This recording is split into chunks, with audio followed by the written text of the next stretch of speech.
Hello, everyone. This is Tom Fox back again with Matt Kelly for another episode of the award-winning Compliance Into the Weeds. Welcome back, Matt. Hello, Tom. Happy to be here. Matt, we usually have relatively new or recent news, but we're going to rip one from the headlines today, and that is the testimony last week from certain private colleges in front of Congress around their discrimination and anti-discrimination policies, the fallout for those universities, and the resignation of University of Pennsylvania President Liz McGill. And you want to set the stage for, and then we're going to tie it directly, I think, to the role of the Chief Compliance Officer and how they need to counsel their organizations in matters of, I guess, delicacy, if I can use that word. Well, I'm glad that you did put that in at the end, because I do think, Tom, this is certainly a very gripping piece of news, no matter what. But it does offer some very poignant and pointed lessons for compliance officers, CEOs, and boards about cutting through the legal niceties to get down to the moral heart of the matter that might be at stake here. But what happened was the three presidents of Harvard University, of major colleges, Harvard University, which is 1 mile from my house in one direction, MIT, which is 1 mile from my house in the other direction, and the University of Pennsylvania, which is several hundred miles south of where I live. But there were three presidents appeared before the House Education Committee to talk about basically the anti-Semitism that is currently going on at these campuses and probably others that I can't think of off the top of my head, but all of the tension that has emerged since Hamas attacked Israel on October 7th. And we have people who are demanding that we take a very pro-Israel stance because they were attacked and they do have the right to defend themselves. Others who are saying that what Israel is doing to Gaza now in response is a terrible misdeed, and they're protesting that on these campuses and elsewhere. And so what is protected speech? What is anti-Semitism? What is discrimination? What really matters, which I think is a question that we have to keep in mind all of the time. But these university presidents, they appeared in front of the Education Committee, and they did not do well. And then most famously, Representative Elise Stefanik, who is a Republican from upstate New York, really tore into them and frankly tripped them all up with what I thought was a fairly easy line of questioning, if aggressive.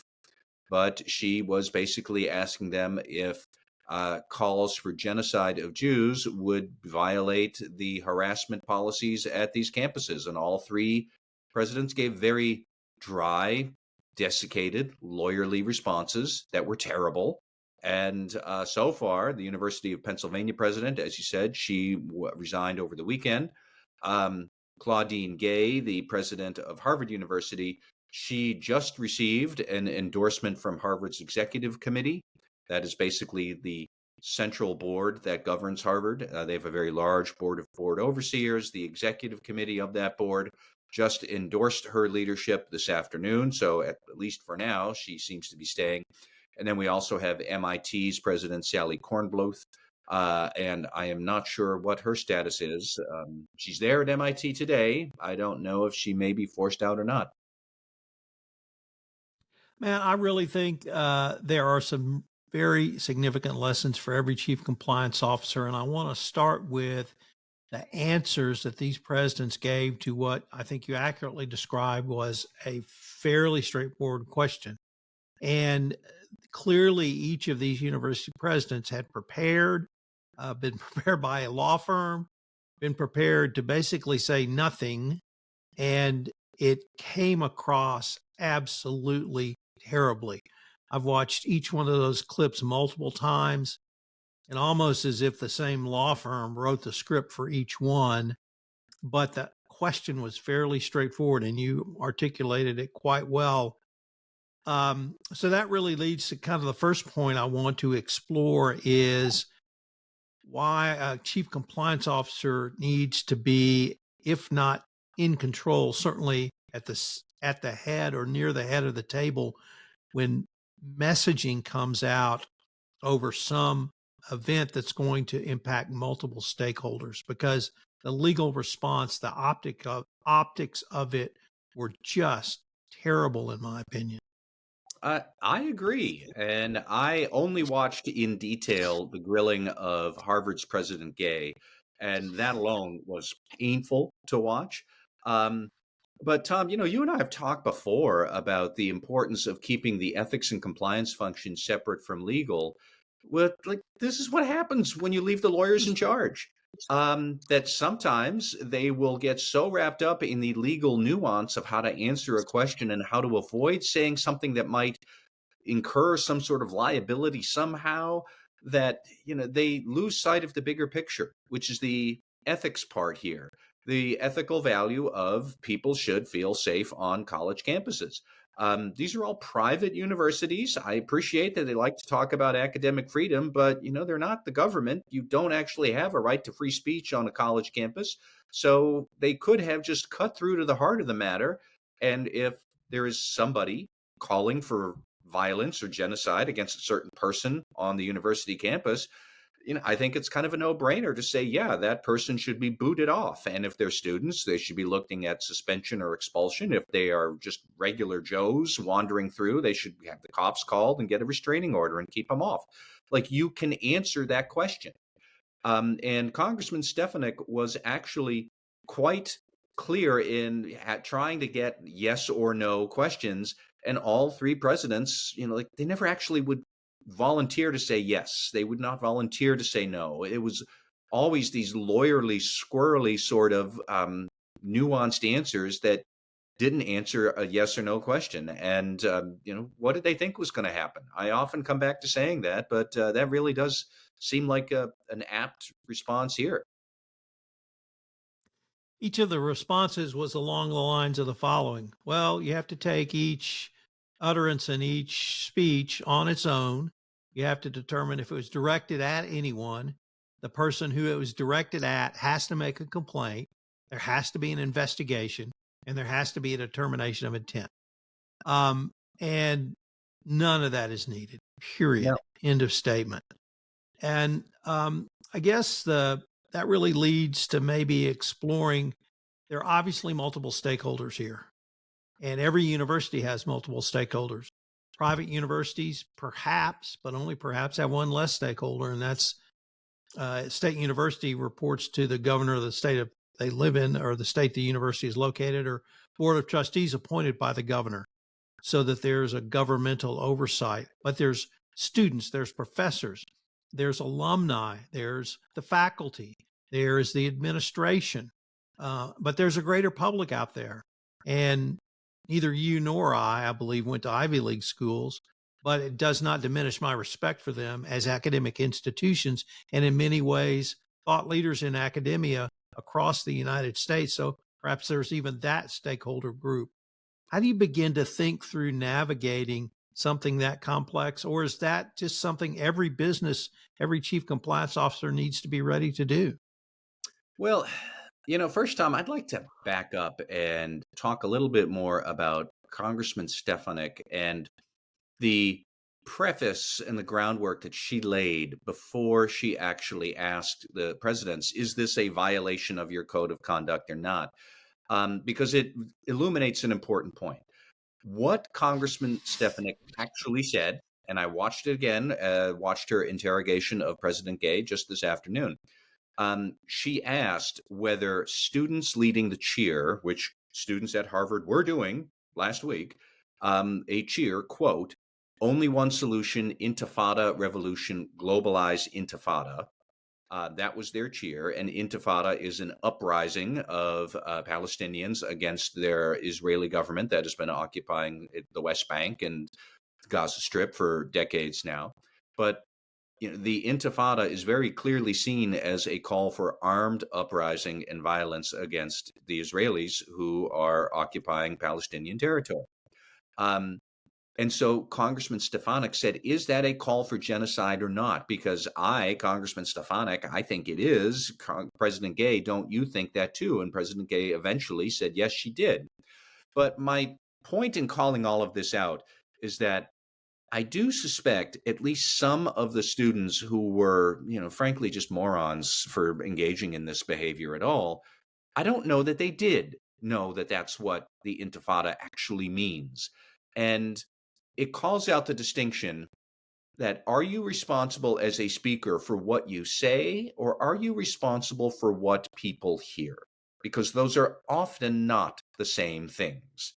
I suspect that there are some pro Palestinian voices in America who have no idea that intifada, when heard by somebody who's Jewish, is genocide. That's what they think. And they might say, well, that's not what I meant at all. I only said from the river to the sea, Palestine will be free. I didn't say the word genocide, but that is what the Jewish community would hear. And I think that's an important point to remember that when we talk about large corporate organizations, corporations, universities, countries, you have all these various constituencies. There is going to be this discrepancy between what you say and what somebody else hears from your word, what they interpret. And this is going to come up time and again. And it is up to the leaders of that corporate organization to try and figure that out and to try to balance all of their interests as much as possible. I don't really think that pro Palestinian people should have no freedom of speech whatsoever on a college campus or the United States. I'm not entirely comfortable with all the implications of that. I do think they shouldn't be allowed to call for the genocide of anybody, Jews or anybody else. But what is the call? Is it them specifically saying it has to be genocide? Does that word have to be uttered? Is it just that ridiculous little song about Palestine from the river to the free, from the river to the sea, Palestine will be free? Is that a call for genocide or not? Who gets to decide what those words mean? And that's the challenge for corporate leaders. How do we define what the meaning is behind various words various groups in our enterprise might use? And compliance officers, ethics and compliance officers specifically, because I think the ethics part plays a big role here. Like they have to be able to help the senior leaders cut through all of the chaff and say, keep your eye on the moral ball and keep your moral clarity intact. This is what ultimately we have to prevent, is certain groups feeling terrified that they're about to be exterminated by another group. So let's figure out how to make that work.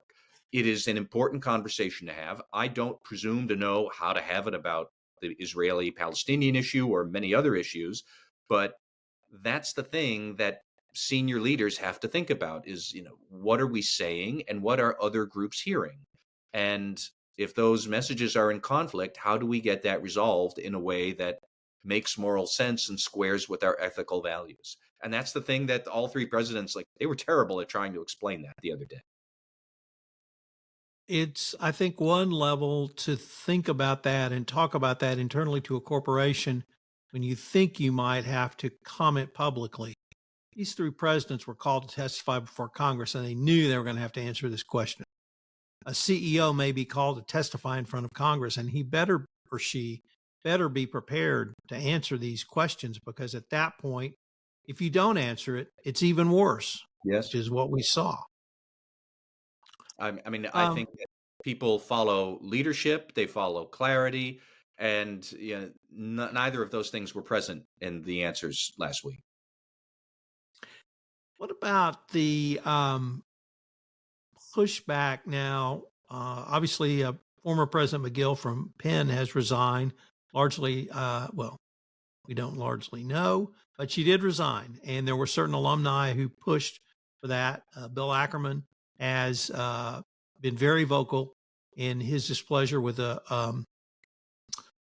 Harvard's response to this and has been very public about that. I'm sure there's equal responses on both sides from MIT. Is that something that a university president or business leader needs to take into account? I mean, yes, they do. I'm not entirely comfortable with that reality because I don't love the idea that rich people get to throw their weight around and their weight is their money. But we'd be foolish to acknowledge that reality.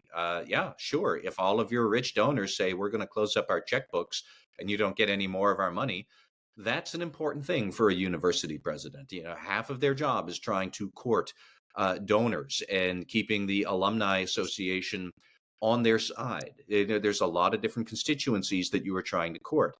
Um, Bill Ackman is making a valid point in probably the most, inartful and irritating way. Basically saying, I'm rich and I'm going to deny my money to groups that I don't want to deal with. Fine, nobody's saying you have to, but he is making a very loud and vociferous case that he didn't necessarily have to do. He could have just closed up his checkbooks. And I'm not quite sure where the line is between taking your money away because you disagree with an organization's values and using your money as a threat to change an organization's values when he's not a Harvard faculty. I don't know that he went to Harvard. He didn't go to Harvard, to MIT. So why do you get to show up and boss people around and change their values to your will just because you're rich? I see the point of that line of criticism. And like I said, there's a difference between taking your money and walking away from a group that doesn't share your values and using your money as a threat to change an organization's values. Harvard has some thinking to do about what it's doing, and MIT as well, but I don't know that a bunch of hedge fund guys dictating their their views is really going to be the most productive way to get that resolved. I guess maybe at least like to end on the point I tried to make, which was the university presidents knew they were going to be questioned on this. A business leader may not believe or understand they're going to have to answer a question on this. But in this day and age, with multiple stakeholders and the heightened political debate, at least in this country, I think this is a discussion business leaders need to have with their chief compliance officers, with their legal officers, with their communications officers, because this is another type of risk. And I advocate managing your risk through assessing it and then being ready to address it. And it just seems to me that this type of conversation, as unpleasant as it may be, or unusual for the corporate world, I think they need to start having more of these discussions, because it may be one thing for a CEO to be asked that as he's walking from a meeting to a meeting, but it's quite another to have to do it formally in front of Congress. Well, I do agree that if you were going to be questioned in front of Congress, yes, you should prepare and think through, what am I really going to say here? On the other hand, Tom, I'm not entirely sure that we need to overthink it to that degree. I keep coming back to, like, what I've mentioned once or twice before. What is the moral clarity that needs to pierce through this conversation? And ultimately, an easy way to do that for these college presidents would be to think, if my Jewish child was in a dorm room while they were chanting that outside, would I want them to hear that? Would I fear for them? What would be the right answer there? And I think most people, if they put themselves in those shoes, would say, yeah, the right answer is that you don't get to call for somebody else's genocide. That's harassment. That's a violation of common decency and the code of conduct. And let's bounce the person who's calling for the genocide off campus. That seemed like a fairly straightforward answer to me. But Tom, what I'm really getting at here is that is about having empathy for somebody who is not you, and trying to put yourself in their shoes to be able to see, how should I respond? And if you're a leader, how should my organization respond? And we have talked before about the importance of empathy for good ethical leadership. That's a conversation that a ethics and compliance officer could have with the chief executive if the opportunity comes up. It's like, sometimes this stuff doesn't have to be lawyered to death. Sometimes it really is as simple as sitting down and thinking, how would I be empathetic for the victim here? I'm not quite sure who the victim would always be in every situation, but when we're talking about somebody calling for genocide outside your dorm room, the one inside the dorm room is the victim. And I get it that there are going to be pro-Palestinian voices who say that, the Gazans who are being killed by the Jewish or by the Israeli Defense Forces, they're the victims. I get that too. But I'm taking this one case at a time. And right now we're talking about university presidents who couldn't figure out the right way to express empathy and moral clarity for what was, to me, a fairly straightforward question. Even if it was asked in a very aggressive tone, even if it was asked by Congressman Stefanik, who I do not think is an honest broker here in raising these issues. She's looking to score political points, and that's that. But occasionally, you can be a dishonest broker raising political points and still get a valid question kicked up here that we have to think about. Matt, that seems like a great way for us to end this podcast. I look forward to our next recording. Thank you, Tom.